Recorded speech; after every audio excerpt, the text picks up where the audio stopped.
All righty. Thanks everybody for coming on back with us. So sorry about that. Technology can't control it.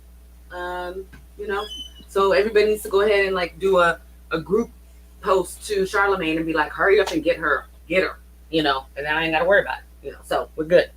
No, but thank you guys all. Our live listeners, please come back in now. Hopefully you got your notification. But we're just gonna basically pick right back up where we left off. And while I do that, everybody, your girl is either forgetting to read the quote or I'm forgetting the spark and salutations. Come on, guys, hold me accountable. What am I doing here? You guys, that's why you guys got to be in the live chat and be like, get on it, girl. So we're going to do our spark and salutations. Greetings and love to everybody. Please grab your sativa, your hybrid, your indica, your dab, your edible, your drink, whatever it is, and let's get elevated and jump back into this conversation. So, as we were talking about the Karens in the world. Yeah. Like I said, that lady, I don't know if she was practicing for her like community theater or what, but she was doing a whole lot. She was putting like 100 on 5, like not even 500. Like she was putting way too much on it. Like I said, the gentleman, King, no shade, but he did not sound intimidating. Actually, while we were on the little break, I did remember that I have seen what he looks like. He doesn't look intimidating. And on top of everything else, he was bird watching. You can never tell me to be afraid of any man that's in the park bird watching. Like bird watching. I feel you on that. Right? And then what was so funny was that she's like, turn the camera off, do all this, do all that. No, bitch, why should I have to do something that you are clearly being nothing but a big asshole right now? So in order to protect myself, which is sad that that's something else that we have to do, as I gotta document this. Literally gotta document it. Yeah, like I get it against the cops, but now we're having to do it against anybody, and especially white women for black people just doing normal shit. Yeah. So I can't tell you what it's. Of course, I'm not a black man. I can't tell you about any instance where I've had that happen. I can definitely tell you about a time when I've been told, "Oh, you don't seem black, you don't talk black," or some shit like that. And I don't know if that's supposed to be a compliment to us or what. It's not. But with me, the time when the cop almost pulled the gun on me when we were listening to music in the car. Yes. So if you've been with me when I've been. But I'm just saying. So I'm saying that for a man, like I want you and the hubby, you guys can hear him too. I want you guys to tell our listeners and tell people like what it's like to live as a black man today. And like you said, you haven't left the house much, but to go to the grocery store and to Target.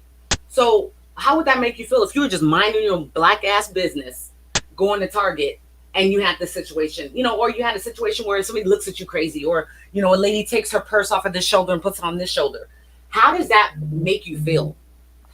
No, it's honestly, it's a infuriating type of thing, but you gotta realize how they looking at you. So it's like a catch-22 in a sense. It's like you mad at this person for looking at you like that, but if you react, so you just getting caught up. But at the end of the day, it makes you angry.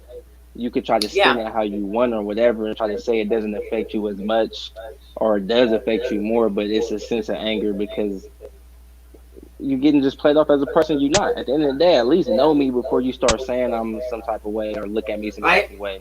Like, and then especially like you even said in the sense of that dude, you don't sound intimidating, you don't look intimidating. Black skin should be intimidating. Because at that point, that's what you're saying. Like, you feel me? Yes. Like, it's intimidating.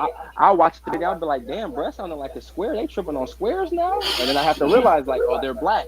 He's black. It doesn't matter if he's a square. You feel me? So I didn't want to say, but exactly. That's weird. Exactly you feel me? When we heard his voice, I was like, who's she scared of? Is there somebody standing behind him? Like, what's going on? Like, did he call all his brothers over? Like, when she was holding the dog, right? I mean, she wouldn't talk about being a threat and all this and that. You damn near choked your dog out. Your dog literally was trying to get away from you, like you were the threat. Your dog looked like it was in like panic, trying to get away from you. Look, and you don't even got the sense to put it on the upset. leash. You got a leash. You don't put it on the leash. You don't talk to this man and let him know, like, I just don't appreciate you filming me. I get And like that's what it was. it's a middle ground. Like Yep. you don't think we Yep. understand that shit? If you feel threatened or all this and that, we've been oppressed. We know what like the police killing us if they pull up. But you say I'm gonna say a black man is threatening me. You Yeah. know what's gonna happen when they pull up. You basically an accomplice to murder at that point. And she So just, it's like- and he just, what, a black man. He's just, and then she's trying to cry and shit. And I'm like, you sound like. But she switched it. At first, she was trying to be politically correct. She was like, "There's African, African American," and then when they weren't coming, she was like, "No, I'm not. I'm feared for my life. There's a black man," and all of a sudden, she's all feared for her life when they're not responding the right way the first time. Yep. And what was so crazy about it is that she didn't like being called to the carpet because he told her, your dog's not supposed to be in the park without a leash. That's what started it. She had her white privilege, challenged, and she didn't like that shit.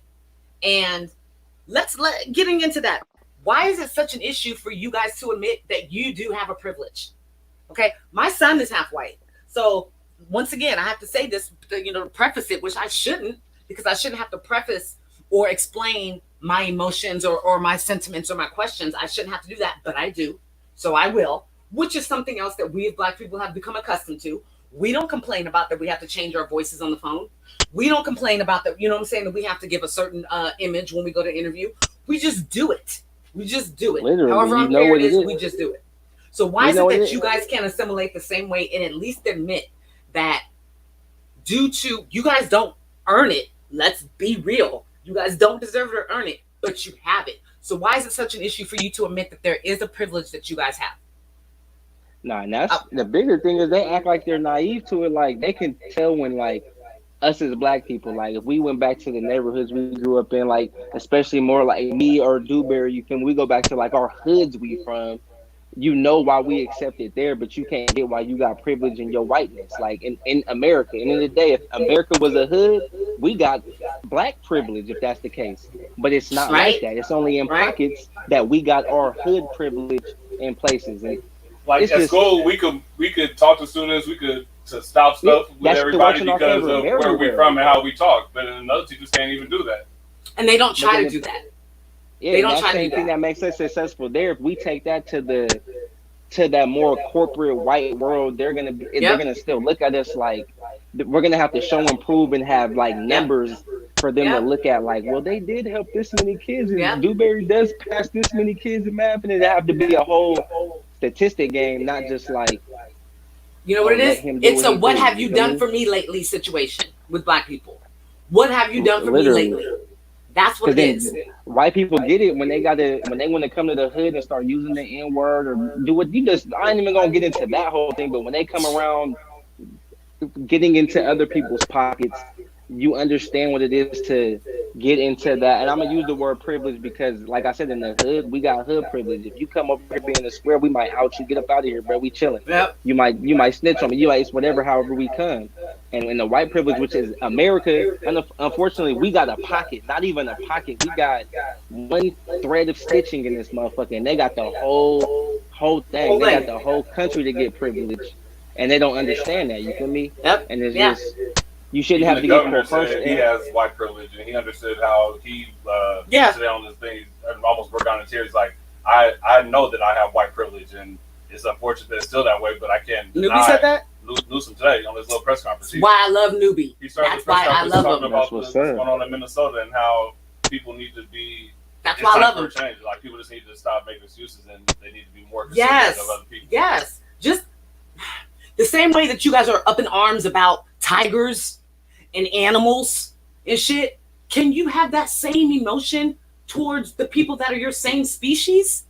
Like we are your and that's the realer thing. Like I was watching a thing today. I wish I remembered exactly who it was. So I could quote him because he really spoke some truth and he deserved his credit. But he was just saying it like it was a white man speaking to like what white men could do. You feel me?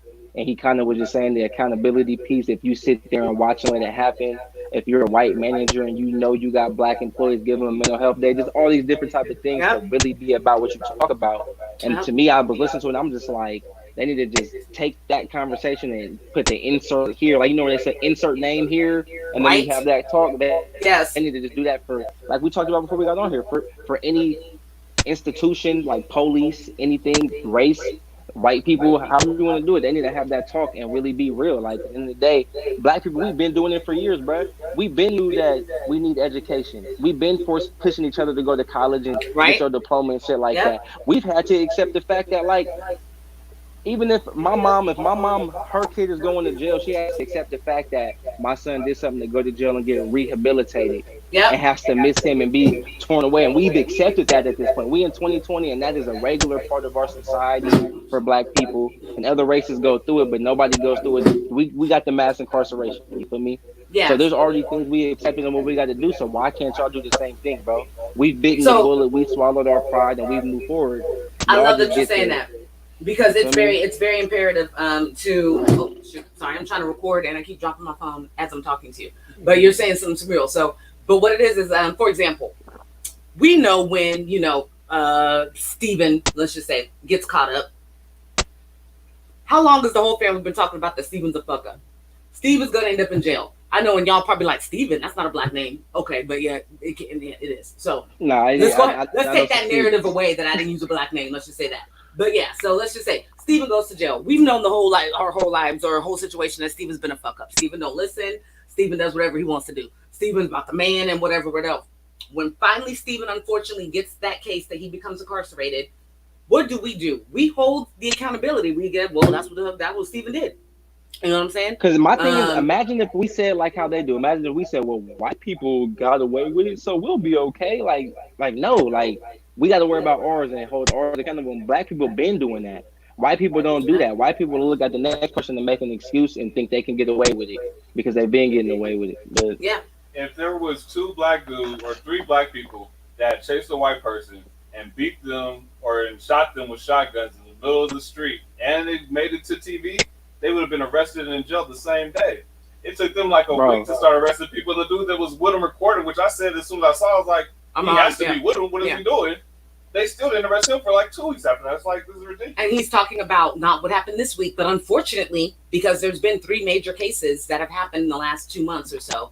Actually, I'm sorry, the young lady that the other person who I'm referring to, that happened some months ago, but it's just now becoming widely known.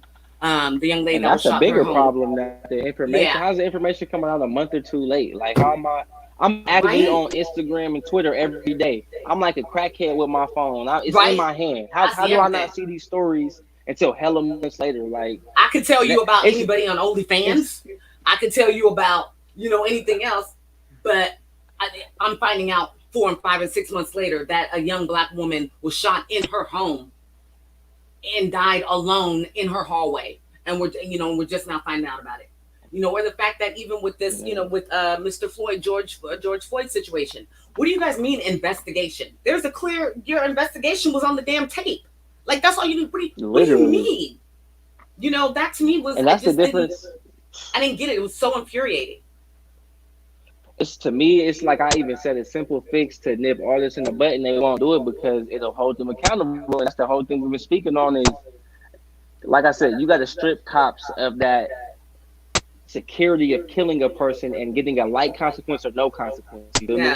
They need to get charged. Like, if you shot your husband right now on this live, you're going to, that's video evidence. You're going to jail. Like, so why does that same shit not work for a cop just because you got a fucking badge? Like, you're a person killing a person, bro. You didn't sign up to be a murderer, bro. That's not in the job description. So why are you not getting tried? Like, and I feel you on it. I feel you. Like the whole what did we learn? We used to be excited about not recesses, but assemblies where the cops came and the fire department came and you learned 911, protect them to serve and all that bullshit. Like the fact that my kids had to think completely different. That's when I was your kid's age, I used to wait for the cop to come by. He'll stop. We'll get the little stickers that look like the badges. The badges. We get to look at the computer, and that's crazy because I was literally thinking that today. It's funny you say that because I'm really thinking like, bro, I used to like, they the superheroes when they come by. Like, bro, I do this when the fire engine go by. When the cops come by, they'll stop, give me a sticker, make me feel like a little fake sheriff. Yeah. But now it's like as an adult, I gotta literally. My boys say really fear for myself. What do the boys say when they see police? What do they call them? popo, hot boys. I mean, That's what. That's the sad part.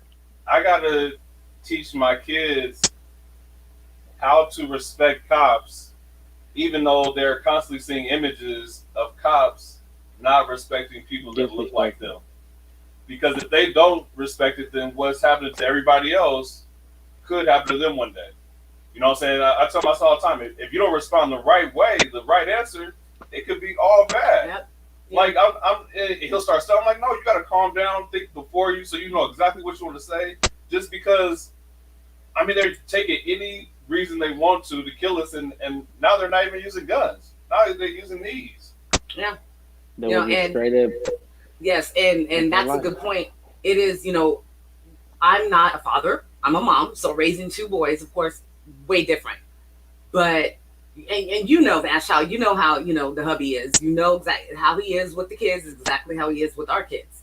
So he holds them accountable. Even worse, yeah, he holds them to a higher standard. No, I was gonna say I know it's times 10. Yeah, I when he had to start disciplining them a certain way, I used to be like, oh, you have to be so hard on them. Why are you talking to them like that? But then I had to understand deeper. What he's doing is he's actually providing them skills that they're going to be able to use to get out of situations that, by all means, they shouldn't have to worry about, but they will, and more than likely will come across that situation. And that's the unfair thing. Like it's just he has to instill those things in his kids, while the opposite end is instilling the things that's making us have to do that. You feel me? Yeah. And it's like I don't want to put it off on like all white people. They don't know the pain of having to get your kids ready for a cruel world. You feel me? But it's like you clearly whatever y'all are teaching is not an adaptation of what's going on right now. We have to adapt to right now. And like you just said, you're going to teach our kids right now how to be smart with police, how to move, and how to do this and that. But the white people don't got to adapt until their kids, like, we make black people feel uncomfortable. We belittle them on accident. We can make them be in harm's way if we call the cops. Like, teach these lessons and move forward. Stop making excuses and saying, I feel sad and I feel hurt, but then you just going to do what you do on a regular basis. Yeah. Real change comes from, like, you have to progress. You feel me? No, I love that. Make excuses. You can't tell your kids like we're not a part of that or we're gonna be good and all that. Like, no, make sure your kids understand. Like, bro, you gotta look out for black people, bro. Yes. Like, I saw a video from when Stephon Clark passed away. You feel me? And they went into City Hall and all stuff like that. I saw when a black dude speaking, a white man and an Asian woman stepped up for him, and it literally made the police stop in their tracks. Like, we don't put our hands on those. You feel me? So it's like the power of just instilling in the next generation. Just like my generation, we're the more like stand up, revolt, especially the ones behind me, the little 20-year-olds and 19-year-olds, they wild. You feel me? Yep. So it's like, but you got to plant those seeds to make sure that energy is going in the right way. And clearly for the other side, I'm not gonna say white because it's anybody that's racist in a systematic way. You feel me? And it's not just white people, because there's black people that are on those forces that watch the white people put their knees on people's neck, or Asian in that sense. You know what I mean? And it was colored people involved in the Stephon Clark situation in that. So it's like, I can't, when it comes to police brutality, that's not just race. That is the institution that we got to get right. You feel me? And when it comes to white people, we know what's going on with that. We don't got to keep talking about that. They either going to change or they not, or we going to have to make them change. You feel me? But it's unfortunate how this shit goes for us, though. Yeah, and I love that. I mean, what you're saying is, I have one follow-up question for you. But it's very interesting because Sacramento as a whole, or when something happens in Sacramento, you can see the divisiveness. And, Stephon Clark situation, for example, that definitely divided, and it showed the people that understood what it is and understands what it is to be black, and they want to be able to make that change, versus the ones that were like, nope, he deserved it. I don't get it. Yay, the cops, revote them in and, reelect them in and all this stuff. But when we are in a situation like this, where it's not happening here, it seems like everybody, is behind it, and we're more progressive. And the only reason I say this is because I've seen video of tonight's event, tonight's protest. I have never seen so many white people around the Oak Park Market, ever. And they were there, like that was their spot tonight. Love the support, so much appreciated.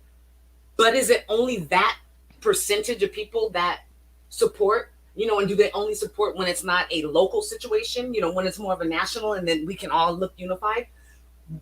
Like, what is it that those individuals, how can the message get from them to everyone else? But then again, like I said, honestly, it has to go from being, it has to be less trendy. You feel me? That's really what it is. Because even my bro that I do music with, G3, you feel me? He made a post talking about how, kind of like, no disrespect to women, no disrespect to nothing, but it's like, we're not a trend. Like, is it gonna be fuck niggas next week, or are y'all standing for niggas? Like, you feel me? Do y'all understand our pain? Are y'all protecting us, or is it gonna be we dogs next week? Yep. So it's just getting caught up in the trendiness. It sucks to say it, because these is lives we talking about. We ain't talking about designer clothes or a song. We're talking about life. But at the end of the day, we live in Sac. We know how it went with Steph. We protested. We hit the freeways. We shut the Kings down. We hit City Hall a little bit. But after a month went by, bro, we ain't asking for nothing no more. We're used to mourning, so it just went by. You feel me? And that's where I feel like with the stuff that's going. They always want to march, and then they stop. Yeah, you can't stop. That's why. And that's why I can say what Minnesota is. I don't agree with looting, because that bad energy begets bad energy. I'm not saying they don't need to be looting. I'm saying my beliefs. You feel me? Right. So I'm saying looting is bad. I get why they're doing it. I support them and all of that. You feel me? But it's you can't push people so far and understand. And like I said, everything is connected. Stephon Clark was a part of American history, just like everybody before. Yeah. And this George Floyd shit is like, it's worse. Like, you feel me? At least with every other situation, you could kind of like, this man was doing this man was doing that, this man was like, you could try to play devil's advocate. Devil's advocate in this situation, bro. Unless you're racist, you racist if you're devil's advocate. He was asleep. So asleep. But.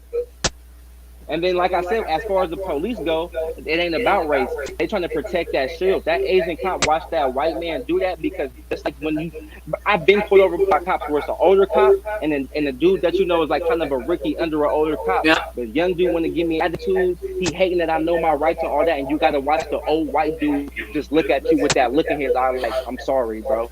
I'm sorry, bro, but I can't tell him to stop. So that happened to me one time in Davis, and I gave the cop the business, because he pulled us over, but then, pulled us out the car, searched my car, and then said he was doing inventory, but he pulling up the seats, looking under the seats like I'm trafficking drugs in Davis in 105-degree weather. 110. But wait, the thing was, what he pulled us over for is because my car didn't have a front license plate.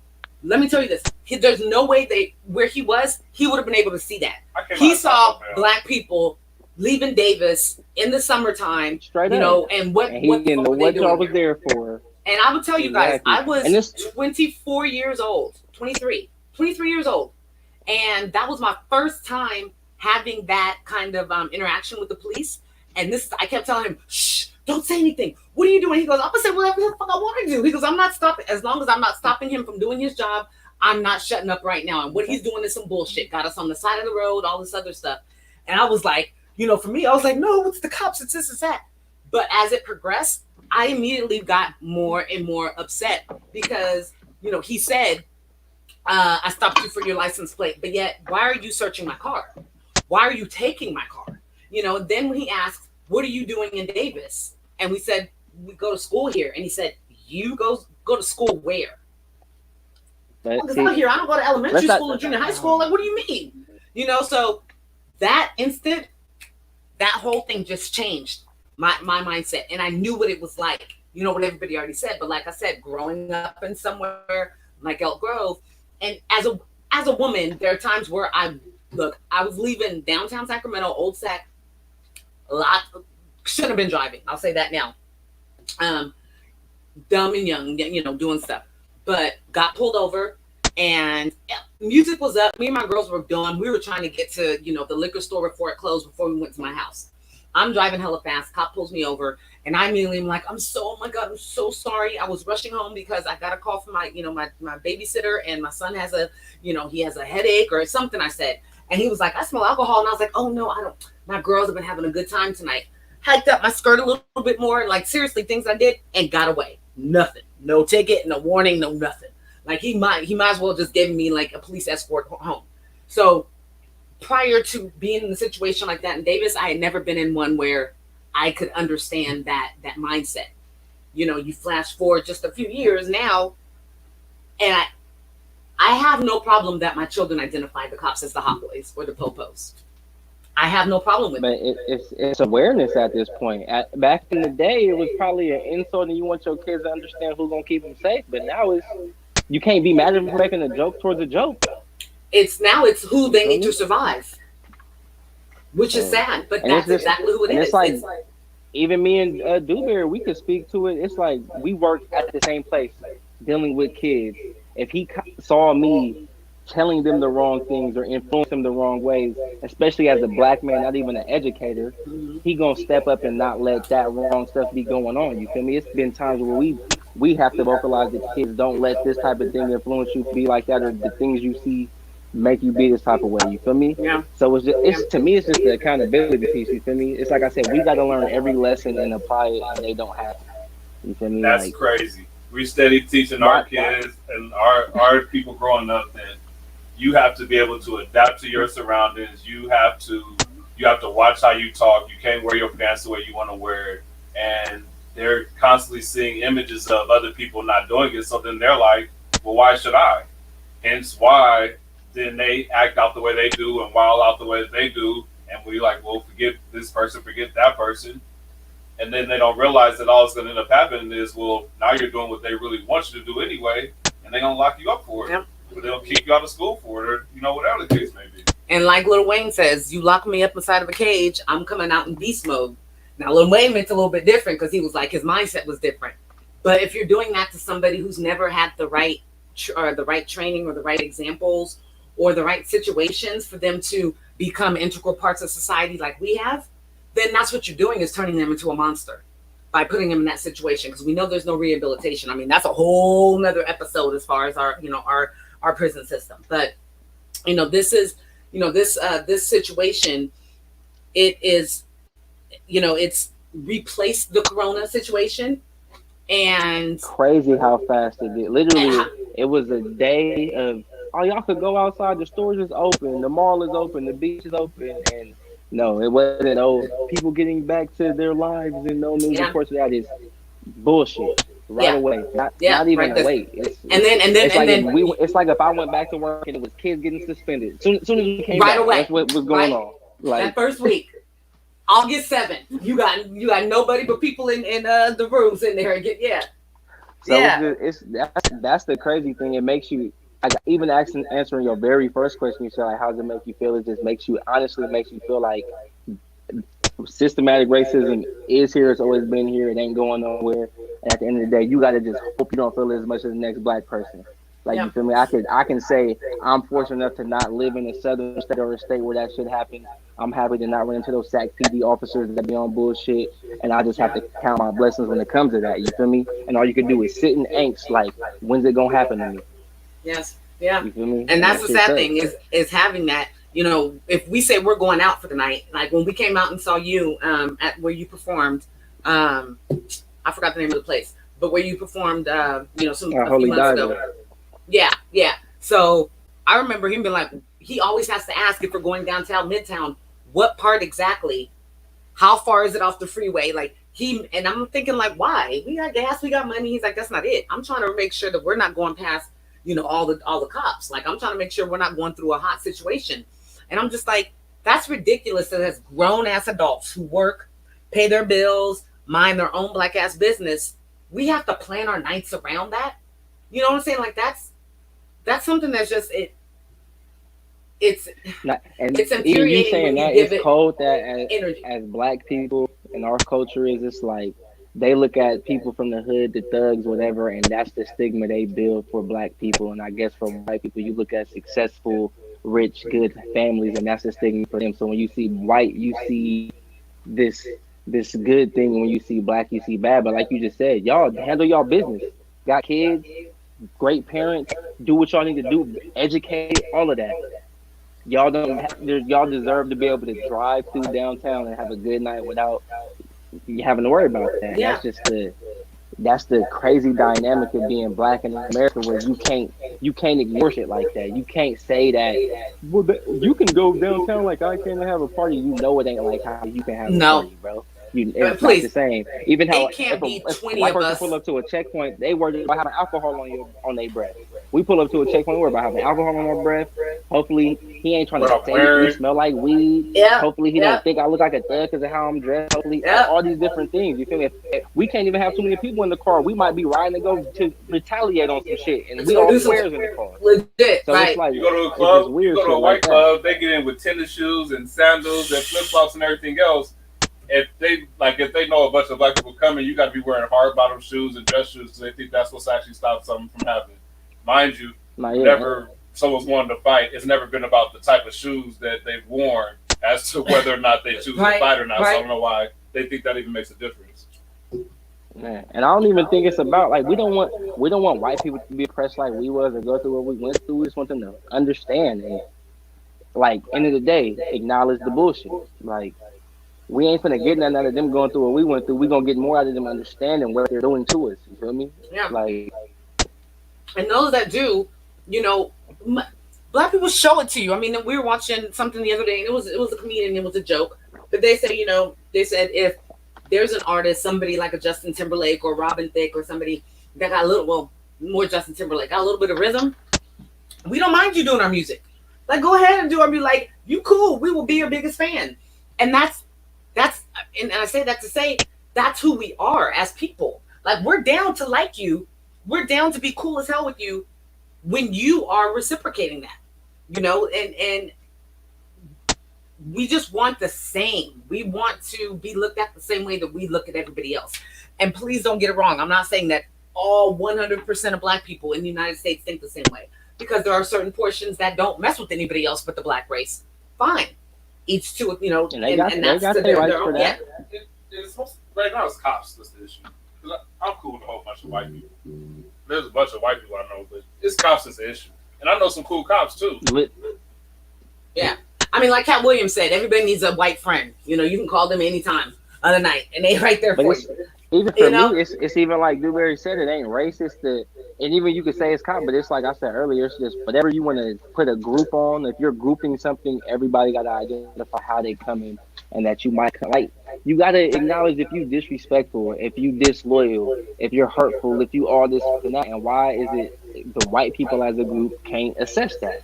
You feel me? Why is it that or the police as a group can assess that? You feel me? And you're the ones that's grounded in the morality of doing that though. That's and trained the to do word, it. You feel me? Or supposedly trained to do it. Yeah, you're supposed to be able to handle your business the right way, and you literally handle it the wrong way more times than not. Yeah, I'll say this, and then we can kind of wrap this up because I want to talk about Twitter and Trump. That's just ridiculous. And then we'll definitely, get into music and whatnot. But this is what's amazing to me is that they say that, this doesn't happen in my, there'll be different, precincts or different areas of the country where the cops are like, oh, that's not my precinct. That's not how my department does it. We're completely different. We're this, we're that. Well, show me one instance where your record is 1,000% clean of any racial, disparity or charge or anything like that's gone on. You can't. And then they say, well, it's too big of a task to just kind of rework our legal system and our law enforcement. No, it's not. It's really not. What you do is you make sure that they don't go directly from the training out to the real world. And then don't put somebody that's from, ass crack, Arkansas, who never seen a black person other than Michael Jordan or whoever's on TV, and then put them smack dab in the middle of freaking Lean on Me movie. I mean, come on. But the people who look like us aren't going to be cops, just like they don't want to be teachers, because all the instances you see of that are not cool. And then you're growing up forced to have to do other things, or you're growing up forced to not to like cops. So why you want to go be a cop? Or you're growing up having a teacher that's just constantly telling you don't know what you're doing and sending you to the dean's office and trying to get you suspended. So why would you then want to go be a teacher? It's like we want these things to happen, but then the people that's in the situation right now aren't going to let it happen. So at some point, that's where we have to take our own responsibility and be like, look, forget that dude. You need to do this because that's what you're good at. And it don't matter what everybody else did before you or what you saw before. Yeah. I mean, I solely believe the more and more that we look into our ancestry and into our true ancestry. That's something that as a community of Black people we need to have more of a connection to, because when we understand that we come from a nation and from tribes and organizations or whatever you want to call it, where we were doing some amazing freaking things before they were even thought about in history. We're not taught right about it, but if you go ahead and do your due diligence, you can find out that we had civilizations that were running societies that are very similar to today's society, as far as like the essentials that they needed, kind of using solar power, having medicine, having an education system, having these things that we were always taught weren't really available until certain times in history. Our ancestors are, centuries and centuries back, they were doing that. So once we have more of a connection to our strength and our true purpose, which is something that I think scares those that are afraid of us and those want to keep us down. They don't want us to be tapped into that power of who we were and who we can become. Who we are. We're just not tapped into it yet, and then who we can become. So I know that was kind of a rant, but that's just kind of like the journey that I'm on right now, and in all my research, these are the things that are just coming up, more prevalent. It's just that how powerful and how resilient, honestly, how many times we've come back. That's just a good, even as far as you wanting to transition, that's a good point to kind of leave it at, as far as like, you got to, it's more focusing inward. Like in the day, is a Black culture or any culture period, if you get more grounded in your roots and you understand why not worrying about the next or making excuses to act like the next is how it can hold you back. Like you focus on what you can do, because even at the end of the day, we complain. I can just speak on the Black culture as a Black man. We complain about a lot, but if we focused on what we needed for ourselves didn't want to be like other things or worry about like, well, they do this, why can't we do it, or measure our success based off of somebody else's success? You feel me? Like even me, I'm a very non-materialistic person. People think your success is based on how much money you got and what you acquire in life. My success is about how comfortable I am with my life. If you ask me, in the day, I want nice things. I want to look like I'm successful. But me being comfortable with what I got going on is my success to myself. And you got to be able to take that in the moment and move forward. You feel me? So even like you're saying, like education system, they had their own forms of energy, different stuff like that. That's bigger picture what we have to learn to do.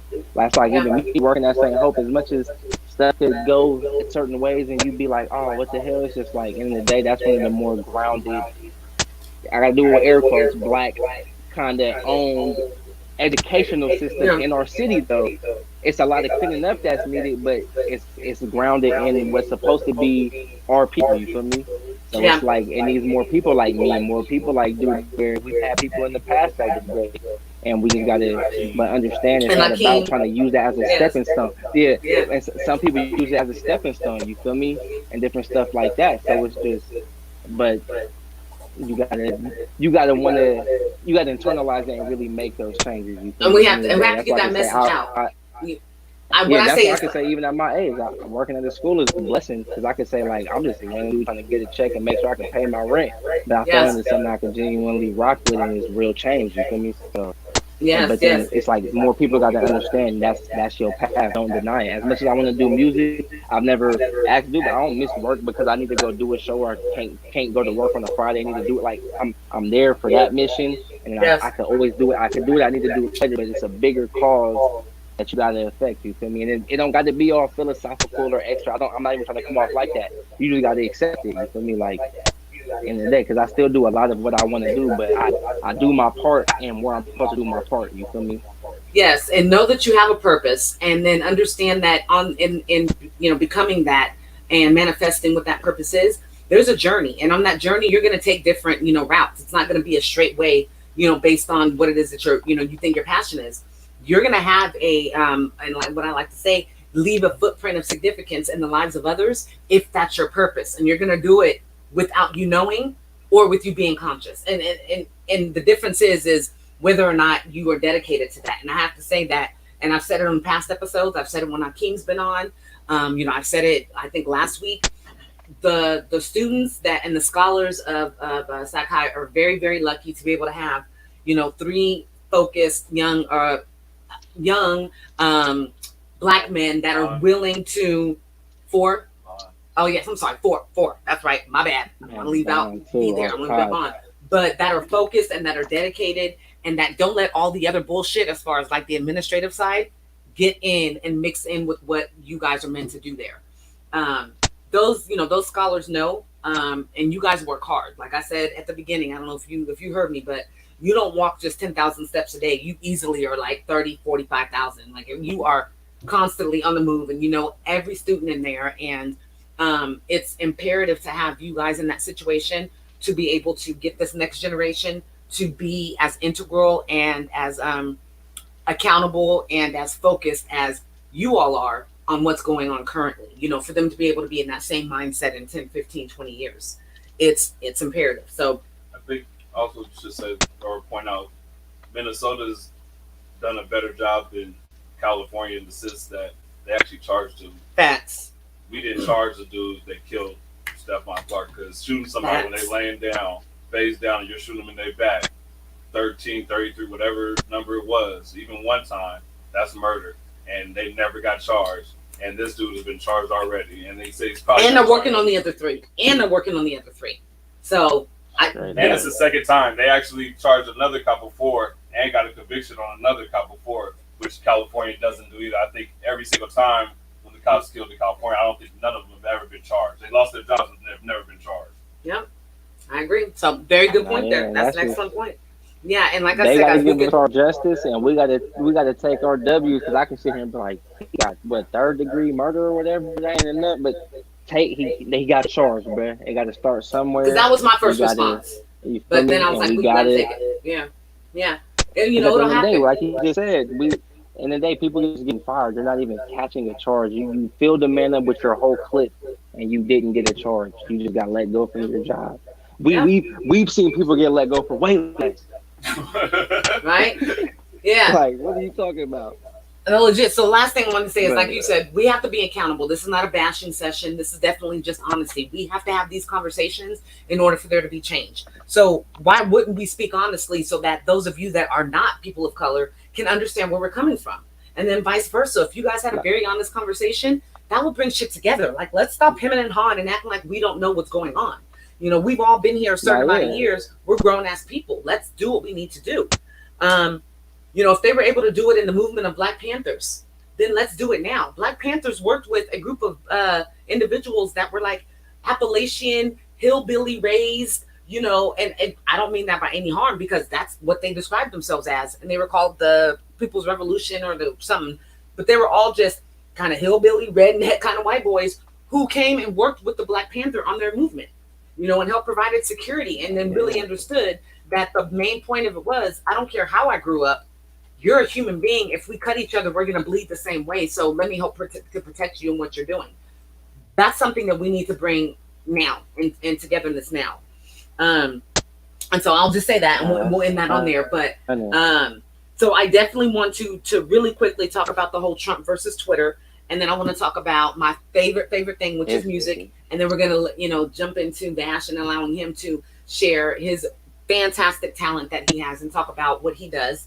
I was playing some of his music earlier as we came in. I don't know if you guys heard, but if we have the opportunity, I would love to be able to play a little something or see what he's comfortable with, so you guys can hear the fire that I know that he has.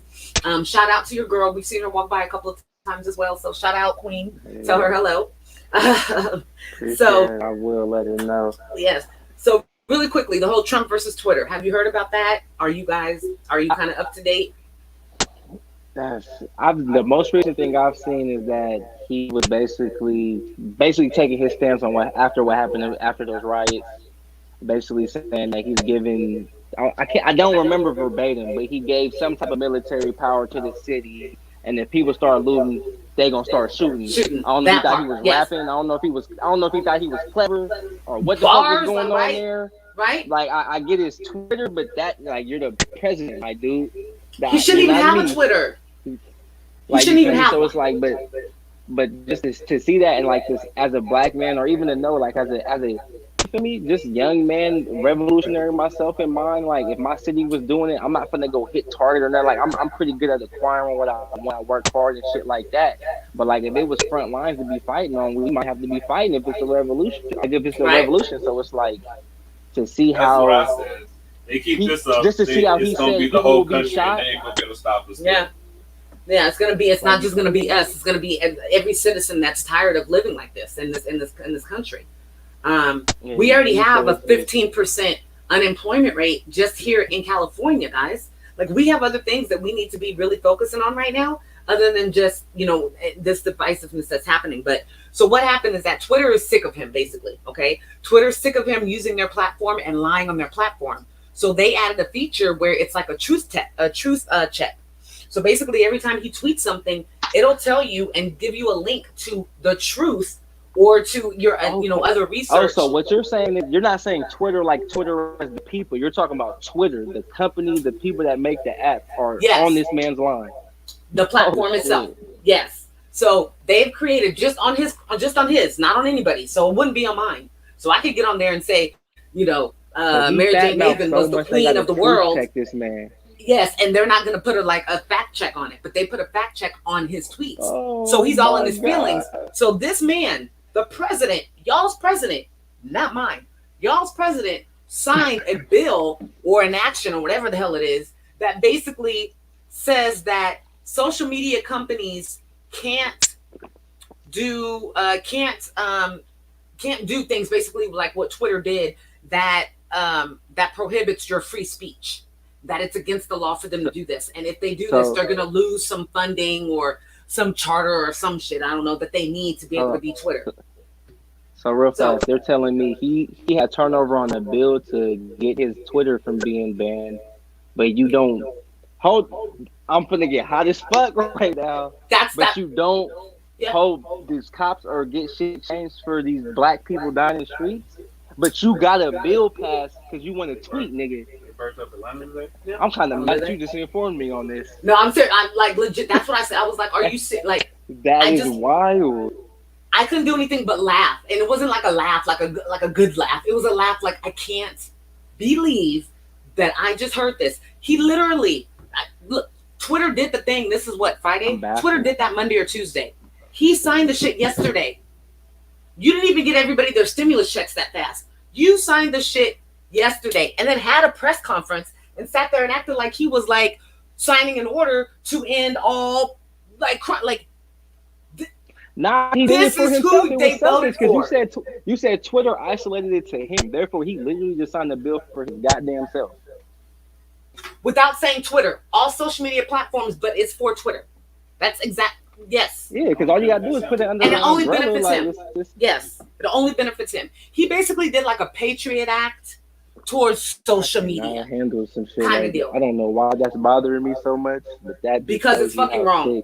Because our president shouldn't be doing shit like that. That's why you are 1000%, okay in being infuriated. I was infuriated, and I think I took a nap after that. Like, I was so exhausted. I cannot believe that this is the world that we live in. I have to turn around and tell my children in 20 years when they're smart enough to know what the fuck up this past 8 years was, or 4 years. I'm sorry. Let me not say 8. Good. I'm sorry, universe. I did not mean that. This past 4 years was. Like, I have to literally sit there and tell them, like, yeah, we lived through that. Yeah, that's what he did. Yeah,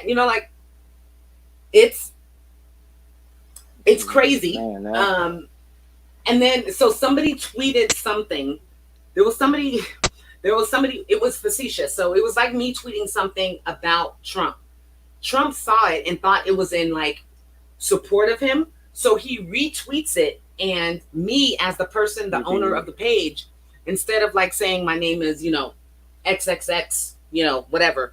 I changed the name of my Twitter to Trump is a dumb, sloppy something. So that anytime he liked or retweeted that, that's what people were going to see. I was like, that's funny. That's funny. That's funny as hell. Yeah, I was like, that's funny. But yeah, so it even goes back to, like you said, the fact we have a conversation that we're talking about our president, like just our last president. I think Obama had so much respect and was moving correct. We would like if he was on Twitter, we think it's somebody running the account. Even if somebody's running his account, he can have his son running his shit. We think it's Trump doing it. He could have just some college kid running it. We think it's Trump because he will say something that's stupid. And the president position shouldn't be that belittled. Like I'm not saying like it should have all the power in the world, but like in the day, it was well respected. And we talking about our president and Twitter. And Twitter, like not North Korea, not Twitter. Like this is how 11th like graders beef. Like what do you? Yeah. Yeah. So And get enough energy to that, but I just had to share that because it's just. Yeah, no, it's just like it's, you said, it's enough energy into that. Look, I don't care what anybody says right now. We haven't had a normal, electoral year. I don't think we need to have that, 18 months of those horrible commercials and shit and bashing each other.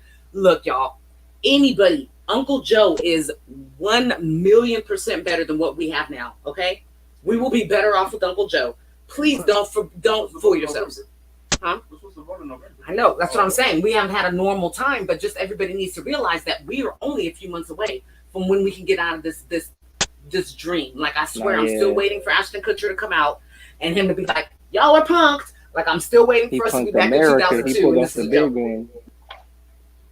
Yeah, So yeah, so we, that's a whole nother situation. But let's talk about some good stuff. Let's talk about music. Really quickly. Oh, yes. And we'll talk about, my slap it or slap them for the week. And this week there's no slap them because we never, ever, ever slap the illustrious Eminem. And I just have to give all shout outs because not only is he in my phone now, yes, I'm one of those people that went and texted him, and now I am receiving texts from, yes, I know it's not really Eminem, but in here and to myself it is. So don't hate. I have G-Eazy and Jason Lee as well in my phone as if I know them under their names. Basically, no. So no. So he this week was the 20th, and I can't believe I'm saying that, but 20th anniversary of when he released one of the greatest albums in the lifetime of music, in my opinion. I didn't say the one of the Marshall Mathers LP. Fire from beginning to end. This is why to this day I am still a stan, a crazy stan. I've told the story before about when I met the hubby. I used to wear a ring on my finger, and I told everybody it was because I was married to somebody named Marshall. Yeah. So, but it was a great album. So I just want to ask, is there an album? Is there a song on there, a single on there that is one that you would say is your favorite of the whole album, or were you a little too young to be listening to that because you are a little young? I didn't hear exactly which one you said. I just heard you say Eminem. Which album you said? The Marshall Mathers LP, the second one, the second album. Oh. So it had I Am on it. That's something I'm just trying to really. Which one is the hubby? You remember? Cause that's what I'm saying. Like I can say I Am. I can even say Stan because I remember that video. I remember that that whole feel of that song. But well, it's funny because if I listen to it, like I was listening to it the other day, I know exactly the next song that's coming on before it comes on. I know I was proud of myself. I was in the shower. I was dyeing my hair. And I was in the shower. You couldn't tell me I was not Eminem on tour. Like you couldn't tell me. So but I can say honestly, for me, for that album, not to cut you off, but it was just more of what the main singles were, the videos and stuff like that. Because that was before I was having my own collection of music. Yeah, I was gonna say you're a little young. But it was you feel me? So but for me personally, I didn't start collecting and building up my own catalog of what I listened to until I got older and really learned how to download mixtapes and find stuff like that. Because we wasn't going to Dimples and getting CDs heavy. We wasn't doing stuff like that. But I'm not gonna lie, my favorite dude on MTV had to be Eminem coming up. Just how he did his videos, how he did his music, and with that first wave when he was coming out, it was literally nothing like that. So I could feel you as far as saying how much you was a fan. I was never kind of over the top for him, but it was just bro, who is this dude? And then especially him being a white boy just going crazy like this.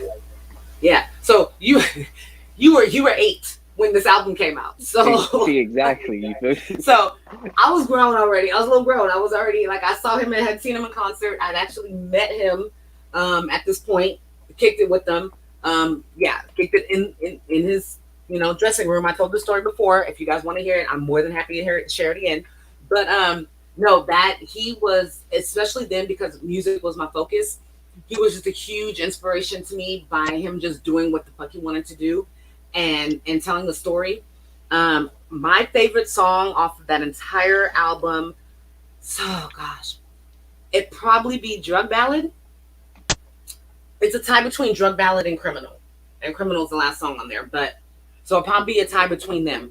But I want to give all shout out because how many other rappers can we say that are celebrating a 20th release of an album are still relevant now? Yeah, because you know there was a couple different. Yeah. Yeah, you only got a few doing So- that. You got to be. Yeah, that's so how legendary. many? Yeah, we don't have that many. You know, Jay-Z, okay, M, Lil Nas just Wayne, did Illmatic, I think, the other year. Nas, yeah, Nas. Because if I ruled the world, I was in high school. I want to say. What's the question? No, I'm just saying, like, how many other rappers are relevant now? Nah, That we I mean, can you say should are have named celebrating the a 20-year names. The release names that are immortalized. Snoop, but Snoop doesn't. Relevant. Snoop doesn't. He's relevant, but Snoop doesn't make good music. Right, he's not relevant musically, so Yeah. relevant. He doesn't make Everybody good knows music. who Snoop Dogg is. Yeah. Well, yeah, take that out of it. But like making good music, we'll say. Because We Snoop do not name it make like good music. lyricism, like real that hip hop. Yeah. Not, And I not love to knock Snoop. I love you, but you're definitely more of a persona now. You know, you're not too much of a rapper anymore. Let's. Somebody we've been listening Yeah, to for 20 years that's still making music. Devin the Dude. Devin the dude, just Man, with you Russ. sleep on Don't know there. about Devin the Dude. They sleep on Devin. Man, if y'all don't know about Devin, y'all better get to a YouTube account, a YouTube Music, Go a type in Spotify, Doobie or Ashtray. something. Go type in Doobie Ashtray. Put yourself on that. Do yourself a favor. Man. Yeah. So speaking of music, I definitely want to roll into there. We talked about my homie Eminem.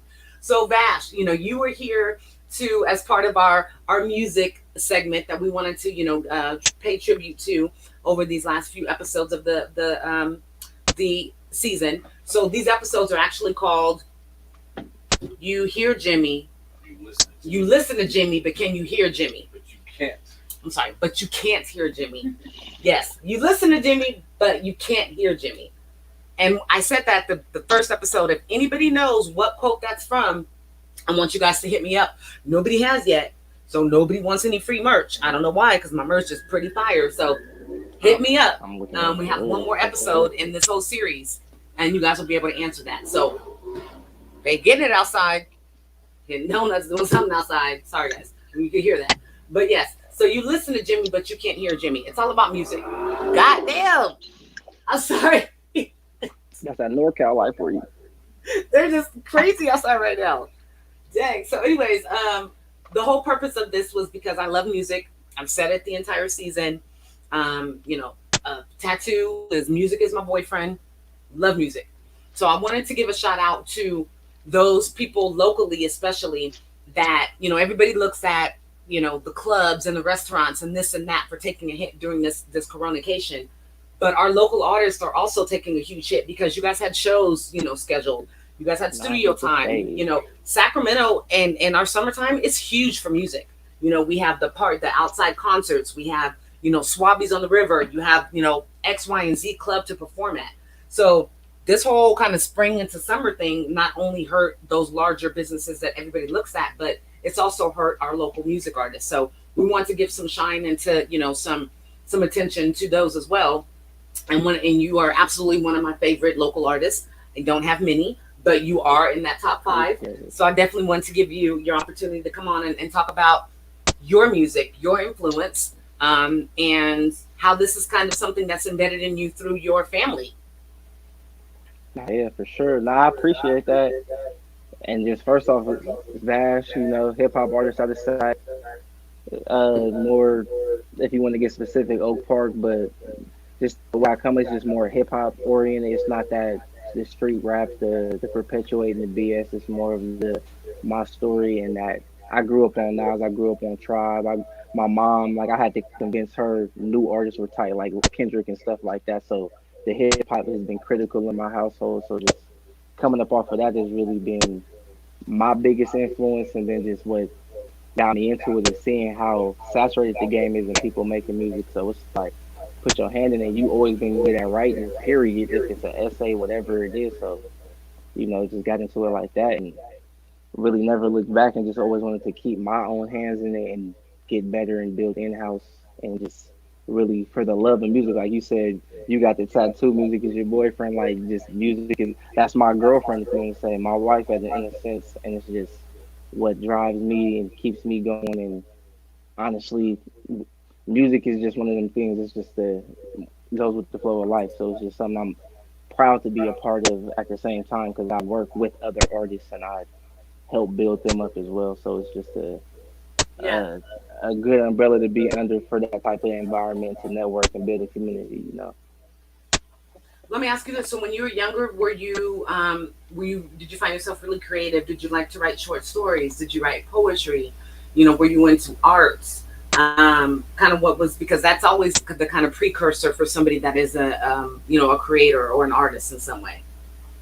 Yeah, for sure. Nah, I'm actually happy you asked me that because it makes me think, and like even all the way back to like second grade, I remember I wrote a short story. I literally had to like weave the book and make it myself and really draw illustrations, draw the short story and bring it together. And even you, like I said, you asking me that makes me think like, damn, I didn't think about how back then I was doing that. You feel me? And then as I got in the older middle school, high school, I would draw more, do stuff, kind of got away from the writing, but always would like try to spark some type of creativity in artistry. And then after I graduated high school, because I was a pure football player in high school, didn't really give my energy to nothing else but football in school. But as soon as I graduated high school, knew football wasn't a thing no more. I got right back into writing, and then kind of how deep I was in the music. I was listening to a lot of Wiz Khalifa, Currency. Like I said, I grew up on Nas, Lupe Fiasco. One of my biggest like writing raps influences is Lupe Fiasco, just the double entendres, the real lyricism, just the being able to talk about what's happening right now and correlate it to your music and give it in a time where it actually affects, like, you feel me, and stuff like that. So you just remind me a lot of Big Sean too. I know the first time I really listened to some of your tracks and watched your videos and stuff, it was a little bit of Big Sean in the way that your wordplay and your double entendres. I could see the Lupe Fiasco, but I think the difference is Big Sean is very vulnerable in his delivery, and that's what it is that you have too. Is your capability of being vulnerable, but still getting your message across, and doing it in kind of a powerful way. So that's somebody that I would say that you reminded me of, a tad bit of, if somebody had to have you, related to somebody. But yeah, so that's pretty fire. So how much would you say that when you were in school, like you said, you went to Sac High, you played football, was that kind of like you doing music? Were you writing? Was that something that you did, not on the under, but something that you would occasionally find yourself doing? Did you find yourself expressing yourself easier through that? Or when you were in high school, was it just like straight football focus and that's kind of how you that was your outlet for things? Honestly, like in high school, I found myself trying to write some raps, but that was when I didn't get the structure. I was like writing shit in paragraph form, just not being able to deliver it because the way I was writing it was in a more structured school way of what I knew how to write. You feel me? Like I wasn't really more in the spoken word and things that led me into that. And it was just more of just like I said, the music I listened to in high school, because like I focused on school and football, but like I was one of those people putting people on music. Like when the newest mixtape dropped, it's like, oh, let me go talk to Dom. I know he's gonna know what's going on with it, stuff like that. So it's just music always been an influence, but like I can't sit back and say, oh, in high school I was really sharpening my pen on the low and just getting good on people. It was just more of like I've always been in that pocket of like paying attention to like what makes you better and what you have to do to actually, like you said, like be more vulnerable, give yourself instead of just trying to chase bars and do what other people done. Like you can't be Lil Wayne, you can't be Drake, you can't be these people that have their shit in their pocket. You feel me? You got to be able to do your own thing. So it's more expressing yourself, because you can have all the influences in the world, but you have to be able to give yourself as an artist anyway. Yes, so and relate that. So it's genuine. Genuine and you seem secure and confident in your delivery, which comes off as well, and that comes off to the audience. So that is something that I know when the first time I saw you perform, I really admired about you, was that your confidence, I remember who you were performing with, they had like a hurt leg. So, half the time he was sitting down, but you covered the rest of the energy that he would have made up by being able to be up and go around. So that was Nah, a yeah. lit performance with, one of you being down.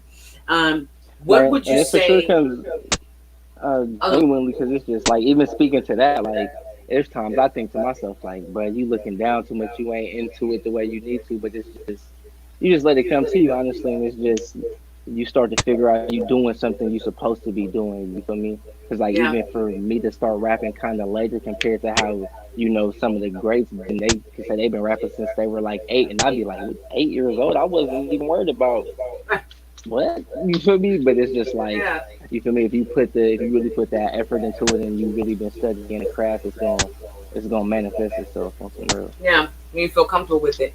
So, what would you say your goals are for yourself? I like to say that we are our wand, and our life is what we can work the magic on. Like we make whatever it is that we want our life to be. You know what I'm saying? Like, so what would you say? You're still young. There's no limits on anything.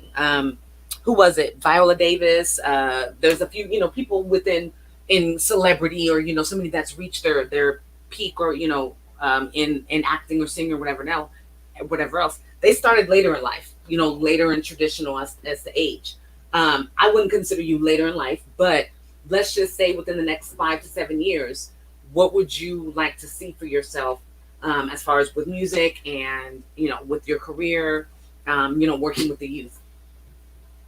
I'll say for sure, music wise, for me personally, just me being an artist, I, as big as you could be, honestly, I think that's just what it is for anybody that strives for that. If you want to enter that entertainment realm, like if I'm just making music to make music and have fun, I just want to cultivate a sound, but like I do want to be as big as I can be. I want to be on Yeah, tour. I want to be doing videos. I want to be as big as the names that you hear, but then still stay true to that hip hop sound and bring that light to like that 90s, that early 2000s hip hop that I grew up on. You feel me? And then even that 80s hip hop where it was just what was the foundation. So what I see. it's just really, go ahead.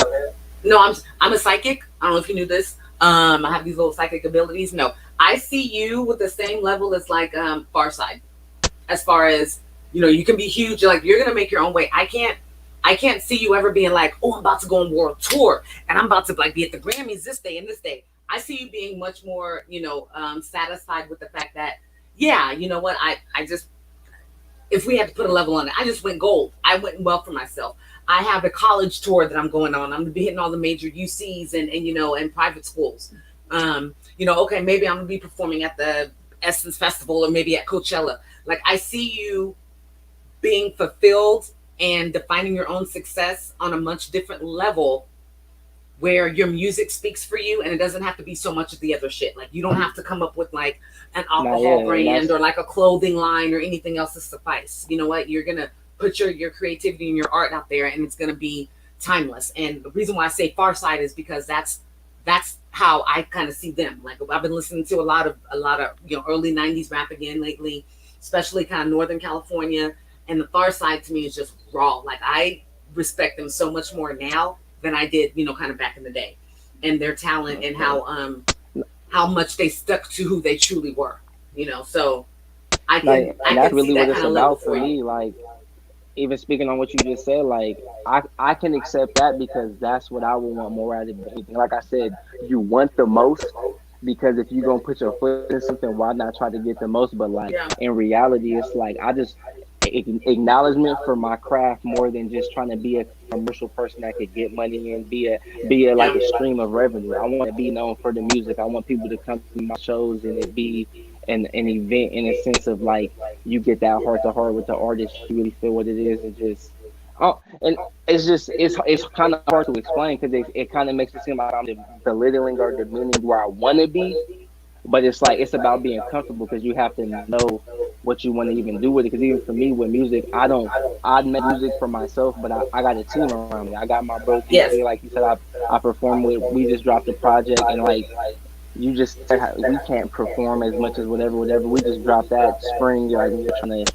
make moves and do stuff, and just I got other artists and different stuff. So like like I even said, since high school, people came to me for music. So like I kind of got that A&R ear and stuff like that. I got my music group where I want to kind of build up a label and do more than just be an artist that is like that.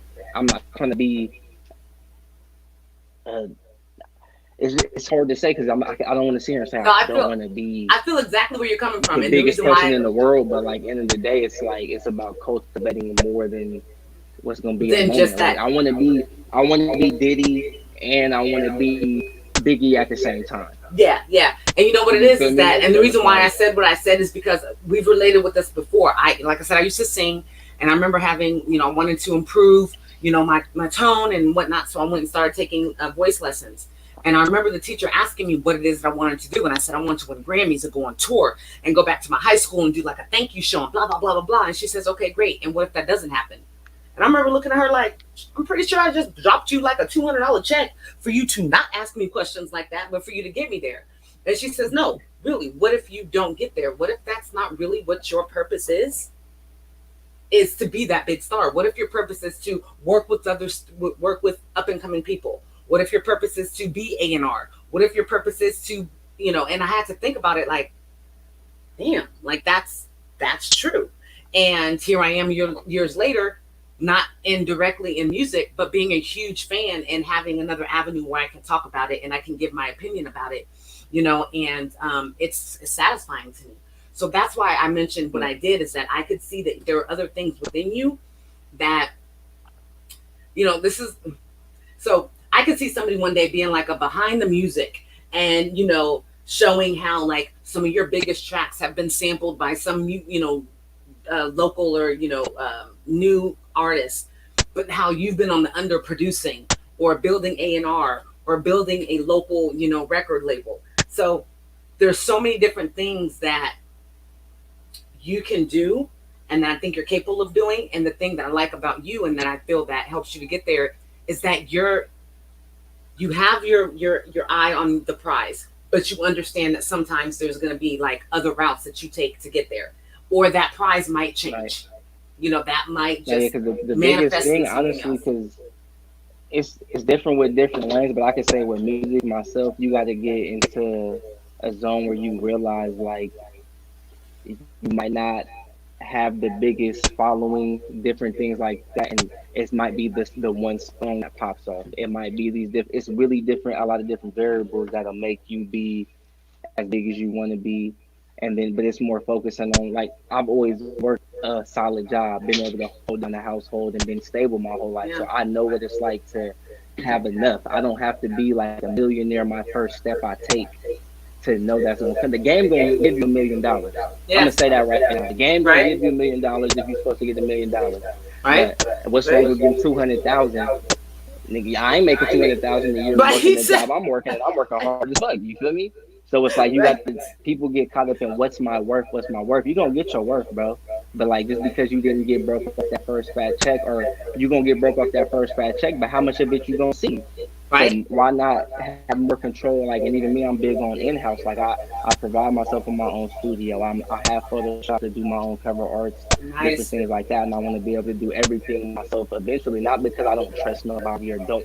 I'm willing to spend money to do everything like that, but I take this shit serious. This is my business in the sense of I don't just, I want to make music and I'll get lucky and get famous, or I just grabbing something to get money with. It's like, nah, you got to take it serious. And it's just, like I said, it's crazy to sit here and have the conversation, because a lot of people don't have this conversation as artists. You just want to be the best. You want to be the one on tour. You want to be the one making sure everybody can eat because you're eating, not because you're trying to put them in position as far as like really being that. No, it's super important. Like, I mean, I didn't say I want to say Diddy and Diddy like on some famous and all that shit. Like I watched Diddy.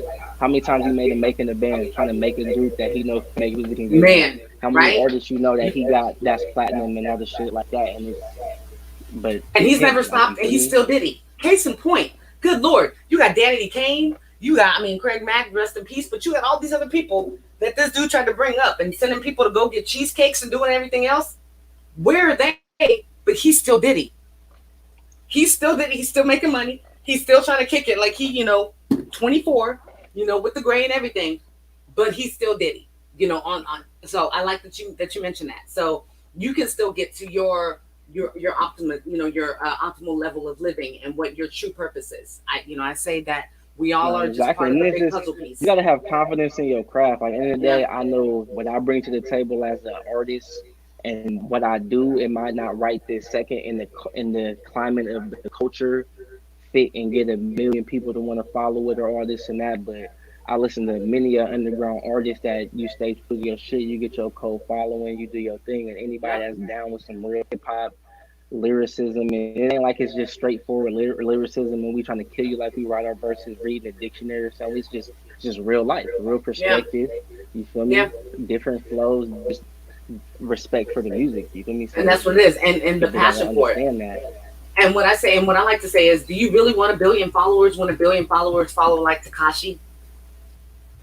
You know, I'll take 100,000 if they're not going to be Takashi fans. So that's kind of the give and the take as well. Do you really want that billion followers that maybe 500 or a million of them or No, I'm whatever just like are not I watch true real people hip hop try to lovers? talk shit. Like even talking about Takashi, I watched him try to talk shit about an artist talking about you when you got 17K your first week selling some shit. But it was a point where that nigga wasn't getting none. So you think 17,000 people ain't an accomplishment, bro? Like, Yeah, and that's just where it's like you gotta know the value of what you're doing. Like you feel me? People could diminish it. You could feel like you in an industry where it's not enough, but you gotta take your shit in stride, and it's gonna be the next step. Like you feel me? I'm and you keep moving I'm for it. not gonna. So You can't try to get in the game, not be successful, or not get what you're supposed to, and think it's over. Like you got to keep yeah, playing the game. Like yeah, it goes yeah. forward. Well, I like what you were saying when we were talking beforehand, that you've used this coronacation, and that's what I call it. I don't want to call it quarantine and all that COVID-19. Coronacation sounds just so is just better. We're all been on a little vacation. So I know that we were talking about using this time to really kind of improve upon ourselves and look inward. And you were saying that you've ventured into kind of creating more of a home studio and doing more of your own mixing and whatnot. Um, so tell me about what you want to take at the end of this, when it's like everybody get back to regular life, we're all good, everybody's healthy. What do you think you're going to look back on when you look and you reflect and say that you a skill that you've acquired or something that you've benefited from during this time that's helping your career and your music? For sure, I've just the fact sitting down and learning the program I record on, just getting better at engineering. Like I bought more plugins and just got the knowledge myself to be able to do it and cut out the middleman and having to pay to get stuff mixed and mastered.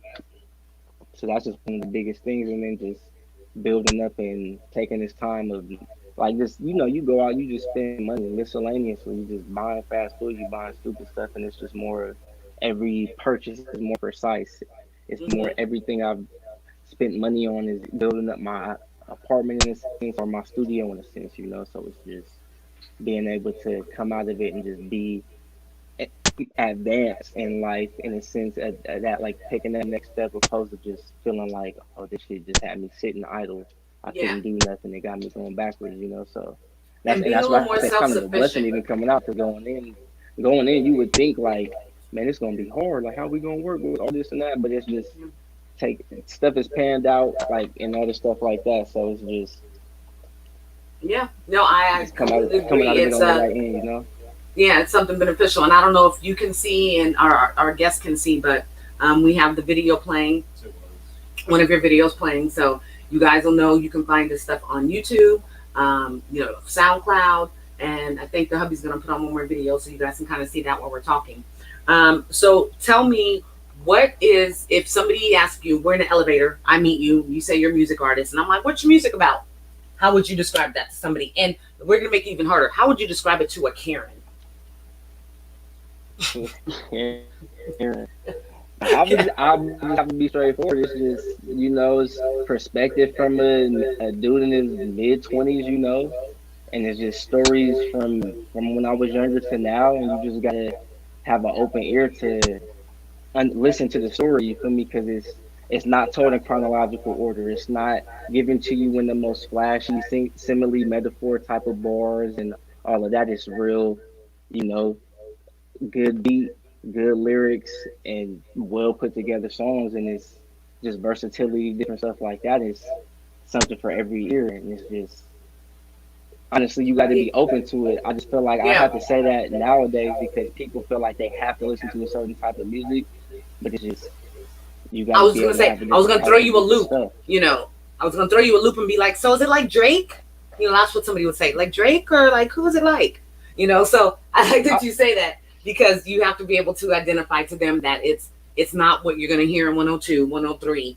You know, at least not yet. At least until it music really. Well, I'll say radio because radio's a whole different thing. But being able to let them know that it's more of like you said, lyrical. It's storytelling, but you have to go into it with an open mind, so that you can get the story. Yeah, well, I think that's dope. And So, no, go ahead. and I was saying, it's just I even appreciate you saying that because it's just more of I don't know. I feel like people listen to music nowadays based off of who's the reference artist like right now. Who you seeing on the social medias? Yeah, Who is your friends listening to? But it's more of like so because I can sit here and advocate for myself all day, but it's a million artists that deserve to get listened to, and people close their ears to it because they think they're supposed to listen to a certain type of thing, or they think that where they're getting whatever from is enough. But in reality, you got to be open to all that stuff. So it's just yeah,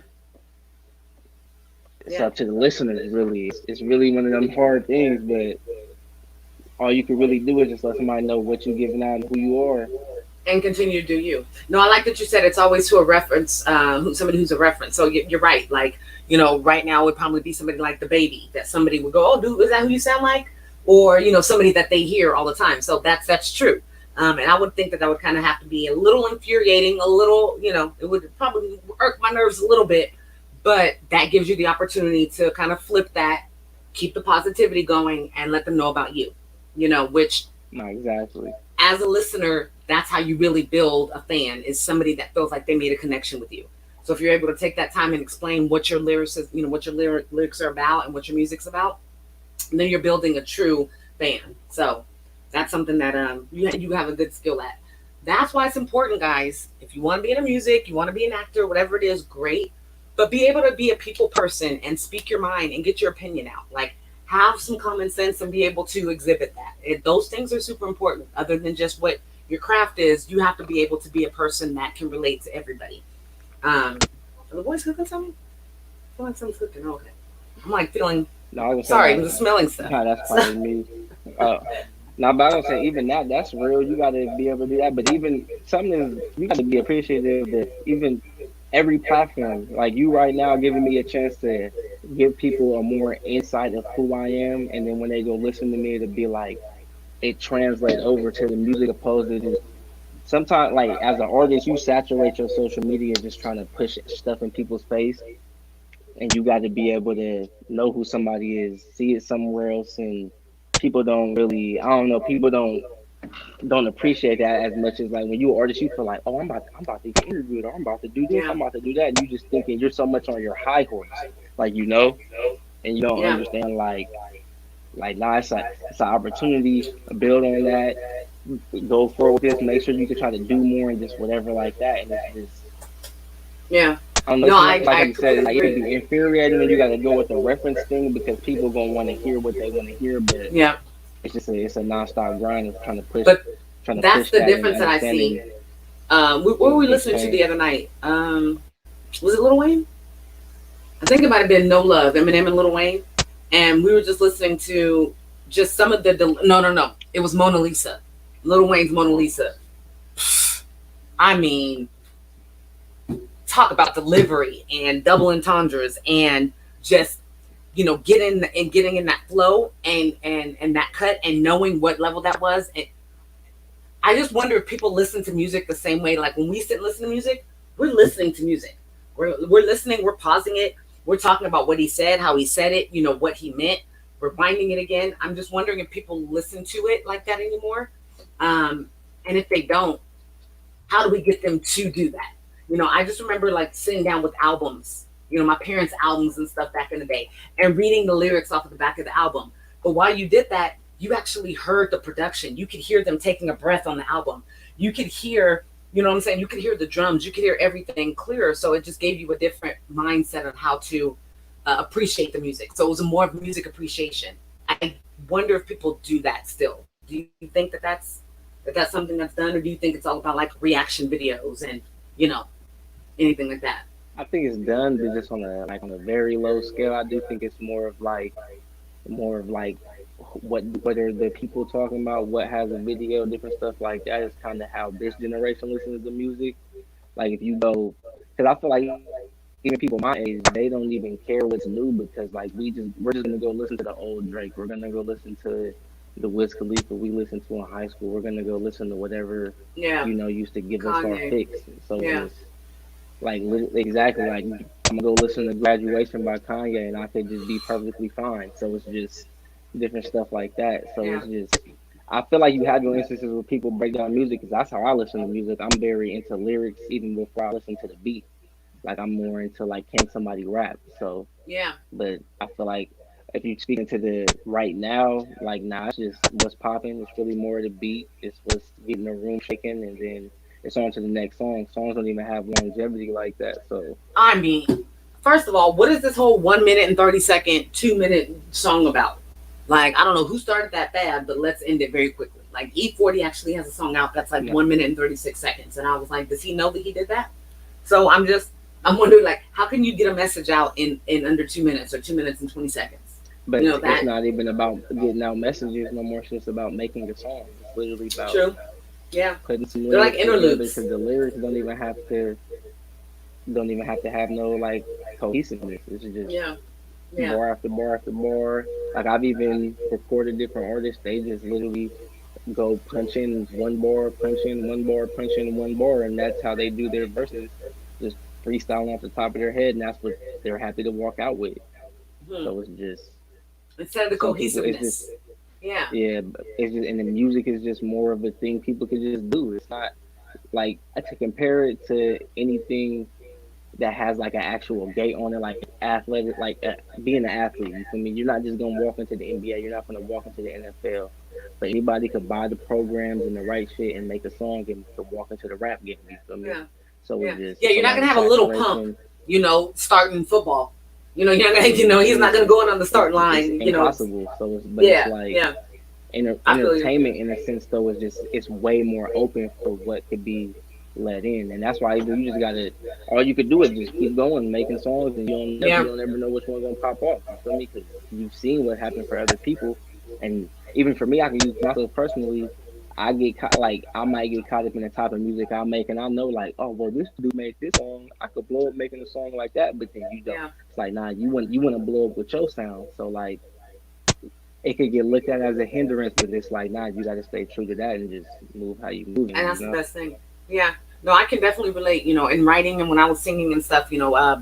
Pussycat Dolls, like all kind of groups like that were huge, and I found myself kind of changing what I was writing to more of that. But that wasn't who I was. Who I was influenced by Anita Baker and Stephanie Mills and oh my gosh, Tina Marie, and that's who I was influenced by. So I had to be able to decipher what what I was gonna do and what I was best at. And I knew that those times that I tried to produce a more poppy, sexy, hippie, hip song type of song, it wasn't my best work. And so I think that when you are truly in tune with who you are as an artist, then you know that the work that you put out is not good. You know that right away. So it's your own decision at that point whether you want that to be your message or you want to continue with your truth. So, and that's kind of a huge, fork in the road to be able to travel. So I do want to thank you so much. I could talk to you for the rest of the evening. It's just so many more topics and so many different avenues that we can go down. But if you had to, I said I had $1,000,000 waiting right here for you. If you're able to choose the song that you have created that is your absolute favorite out of your entire discography right now, and one that is available for our listeners to be able to go and listen to, what would that one track be? Always grinding off tops, Okay. I like that. reverse It's easy. hearse, what I call Okay. that. That's off Perfect. of Pick Your Poison. You could go. That's on Apple Music, Spotify, SoundCloud. Just type in Vash the Lasers, VASHTHELAZER, and pick your poison. It's gonna be a project. You feel me? That's on. That's And look, literally one of look my. at this Hey, I got a video amazing for you. producer that we have. Go check He the already video had it in out. queue. All that, like. But that's one of them ones where it gives you stories about me, shows you who I am lyrically, and I just really just went off on the verses in my opinion. But, You did. This was probably, I think this is one of the first ones that I watched, the videos. And like I was saying, he already had it queued up. It was right ready to be played, so it's on the screen right now. This one's definitely fire. It gives you um, a very honest depiction, and it allows you the ability to see the story of what you're trying to tell with the visuals, but you're also getting it, through the lyrics. And it's kind of building everything together for you. So this, yeah, we play a little bit, just a couple seconds of it. oh yeah, it's good. Okay, cool. Yeah, so we this was taped in Sacramento, correct? Yeah. That's actually I taped it on. I'm walking down 12th Ave. Basically, like the concept, the store you see it starting at is the store I grew up down the street from. Like my mom would send me down with the food stamps back when they was like the booklet of food stamps, not even the EBT card. You feel me? Like, Yeah. That's the store we had to walk to. Like it used to be a mission carrying a gallon of milk home. That's how young we used to be. You feel me? Yeah. So I was like, oh yeah, I just want to do it doing the walk I used to do all the time. You feel me? Like, oh my gosh, that's dope. That's giving me chills. See, I didn't know that. Down 12th Avenue. Yeah, that's dope. If you guys know Sacramento and you know Oak Park, then you guys know exactly where that is. If not, take a little drive. Check this out if you guys are local. But we're gonna play a little bit of it, and then we are going to let him get to his evening. I'm sure his girl is like, "When are you done, Negro? Can you please have him get you off?" Before I forget, before we get off, I want you to shout out her YouTube as well, because she is a content creator, and we want to give shine to our fellow people of color on they are killing it outside. What's going on? All right, so we're gonna play a little bit of the video here. This is a good song, guys, so definitely go download this one. You want to subscribe to his channel and his videos, and then go follow him on the streaming platforms. The charging, we dipping off, we switching cars. I'm thinking about how I'm finna win. God. I'm glad you don't.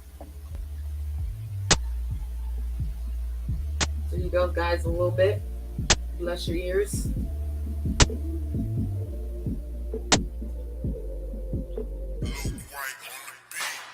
Look, it's a simple thought. If I make a move, then I'ma get it off. If I slip, they slide, or I'll take the charge and we dipping off. We switching cars. I'm thinking about how I'm finna win. I'm rolling up, but I ain't drinking shit. I'm probably at my job, or I'm probably brushing off another bitch. Ignite it first before I light the perp. If I write a verse, you shouldn't buy the hurts. I'm on the side of her, but I ain't wifing her. I can vibe on her. We do all kinds of verbs. I'm after nouns. I'm finna get him now. I smoke too many blunts to be sitting around. You niggas need a sound. I've been switching styles. I'm on the incline. You niggas getting down. I'm rolling around with my same niggas, I never changed. Nigga, I still flame switches, I'm about to change with it. So I came with it. She a go get I had to go get it. I'm back at it and I'm back on top. Still riding dirty, can't fear the law. If I ride with bro, ain't got to steer the car. He gon' get involved and I'ma get us gone. Stay positive with my every movement. Had to own the gun, but didn't ever shoot it. It's a dirty world, can't get polluted. It's a dirty job, who else gon' do it? I be sitting clean and I be getting off. These other niggas weak, I couldn't feel a bar. Sip a green tea, just listen on. Just building content to kill them all. I need my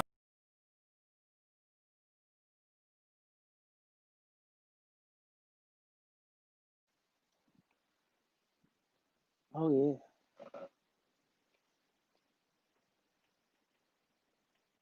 I can't hear the my thing though. But I'm a fan as well. So, you said what? Nah. Oh, my bad. You can hear me. I was just giving all kind of shouts out there. I was saying I love it. That's the type of song that you put on and you drive around a little bit.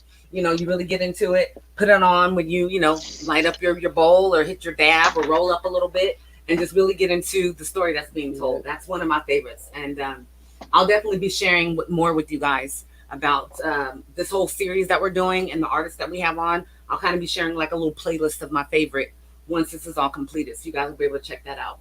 But give you another opportunity to let everybody know where they can find you, where they can get in contact with you, where they can follow you. And then also, like I said, give a little shout out for your girl and her YouTube channel, what she has going on. Oh yeah. Damn. You gotta follow me up on Instagram, vash.ftl. Instagram, I want to say it's the same thing, or Vash the Laser. Can't really remember. And I got music on Apple Music, Spotify, SoundCloud under Vash the Laser. Just dropped a project with my bro G3 called Trigun. It's on all the streaming platforms under FTL, F.T.L, and you'll be able to find that. It's called Trigun, joint album with the bro. And been working on new music. We got another project coming, another joint project. I'm working on a project. Whole team working on EPs. So we got a lot of music coming just under the whole FTL umbrella. You feel me? We're gonna have more Laser T's soon, and pretty much just keep working on music and upgrade the studio. Like I can show y'all that somewhere to record. Hit me for rates. I was just gonna say, will you help anybody out? Are you open to helping people get their their stuff I'm together? down Awesome, there. yeah. I do all of that. Like, cause I'm more than just a rapper. And I do the engineering. I be trying to just build up the culture, honestly. So yeah. Well, show him. Yeah, definitely show him his closet that he put together there. That's dope. It's all ready for you guys to go. Recording area. I got the whole thing padded out. Got the good mic. Work off of Logic Pro, so to tap in whenever you want to record. Just hit me up on any of the social medias I just said. It's all good. And that's dope, you guys. That's what he's about. This is why I wanted to have him on. He not only does he have a good heart, not only is he about like let's bring everybody up, and he'll work with you. But you got to be real. You got to be about your shit. He doesn't have time to waste. And if that's the level you're on, then don't even waste his time. You know what I'm saying? Like, but if you're ready, you like his energy, you like what level he's on, you like his music, it doesn't hurt to reach out. That's why opportunities happen like this. And maybe it's an opportunity for you to meet somebody who's going to help you to get to your next level. So I am so thankful. Really come through here. It's all about work. Even my girlfriend be doing stuff. You feel me? That's her YouTube follower, Tasia, with 2 A's. You feel me? Go. Yes, I'm gonna be following her. Everybody be working, so it's just multiple streams of income, you guys. What we have to do, part of us being accountable as a Black community, is let's start tapping into our given passions and purpose and talents. Entrepreneurship is not that far off. Being able to create your own lane and tap into what you're passionate about is not that far off to do. You just have to identify it, be accountable, and want to put in the work. I've said it before and I'll say it again. You guys can start your own business. Black Business in a Box is a great avenue for it. You guys want any more information on that, you can hit me up. I can lead you into how to do that. You can, have your full store set up of sunglasses, eyelashes, hair care products, adult sex toys, whatever it is. You pay, you invest a certain amount, which is less than $300 at this point. And actually, I think right now it'll be even less than that. But you make an investment, and you guys will have your own online e-commerce store. That's a place to start. We have to start tapping into the opportunities that are in front of us to be able to create other opportunities. That's what somebody like Vash is going to be able to provide for you. That's what I like to do here as the Marijaynemaven. We try to educate, eradicate, elevate, and have these individuals on that are pure examples of that. So once again, sir, I want to thank you for going into almost the next day with us. It's been really good talking to you. I think part of the time is because I haven't talked to you in like 2.5 months. So I'm like, let's talk. So it's been really good hearing from you, talking to you, getting your insight on these topics. I knew that you'd be powerful and somebody that I want to share my opinion with. I will always be a biggest supporter. Can't wait to see you in a couple months. Maybe it'll be before that when we can get out into doing something normal. But if not, I'll see you every day. And everybody, you guys, follow him. If you didn't get any of the information that he mentioned, hit me up. I'll be more than happy to share that with you. So thank you so much. I really appreciate it, Vash. No, I really appreciate you having me on. Like you said, it's been a minute. I always just enjoy talking to you. We could go down the rabbit holes. There's always some real stuff, you feel me? And even though we've had way deeper conversations before, and it's just always cool to just bounce whatever going on, period, whether it just be with the music, the worldly stuff, and just even knowing just the ties we got through, just the work me and your husband do, you feel me? And just knowing what we're trying to do there. So it's good to have sounding board. Sure. And don't be surprised if I ask you on again to co-host with another guest. You'd be real good for that. So it's all love. Like whenever you want to do it, just let me know. We could get it in. I will. Don't be surprised. It might be next week. I don't know. All right. Yes. Oh, yes. So thank you, everybody. You know, I got the hubby over here, the producer, being like, do what you're supposed to do. So thank you for menaging with us tonight, everybody.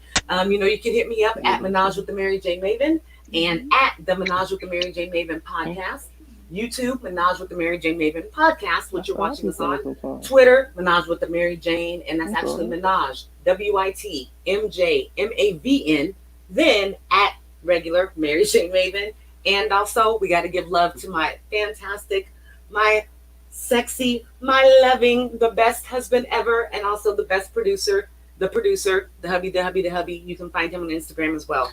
So thank you guys so much for spending time with us. Sorry for the technical difficulties, but appreciate you understanding. Hope you guys, you know, had a good time. I did. Thank you once again, Bash. You guys have a great night. We'll see you next week. All right.